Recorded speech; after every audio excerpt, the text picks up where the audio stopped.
છોટાઉદેપુરમાં અનોખી પહેલ સશક્ત દીકરી કલેક્ટર ઇન ક્લાસરૂમ અભિયાનનો પ્રારંભ કરવામાં આવ્યો છે।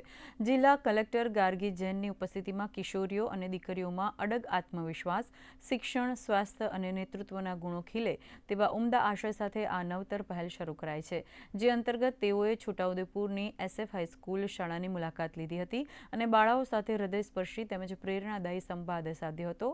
તેમજ વિદ્યાર્થીઓને વૃક્ષોના બીજવાળી વિશેષ પેન્સિલ પણ भेट આપવામાં આવી હતી। કલેક્ટર દર સોમવારે એક સ્કૂલમાં જઈને દીકરીઓ સાથે વાત કરશે।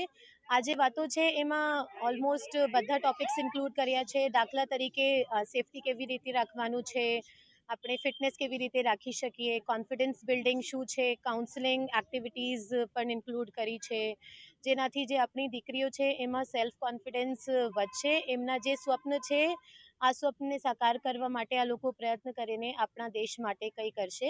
અમે લોકો પ્રયાસ કરી રહ્યા છીએ કે આપણા જે છોટાઉદેપુર જિલ્લા છે એમાં જેટલી દીકરીઓ છે આ દીકરીઓને મેક્સિમમ ઓપોર્ચ્યુનિટીઝ અવેલેબલ કરાવીએ અને આગળ વધીને દેશ અને વર્લ્ડમાં આપણા છોટાઉદેપુર જિલ્લાના નામ રોશન કરીએ। કલેક્ટર શ્રી મેડમ શ્રી આવ્યા હતા, એ અમને અમારા વિકાસ માટે અને મોટિવેશન કરવાયા હતા। તે અમને થોડીક સંબોધન કરવાયા હતા। તે સામે જે બોલ્યા અમને ખૂબ સારું લાગ્યું અને અમે અમારા પગ પર ઊભા થઈ શકે તેવી અમને મોટિવેટ કર્યા। આગળ જઈને અમે એમના જેવા બનીએ અને દેશ માટે કંઈક નવું કરીએ।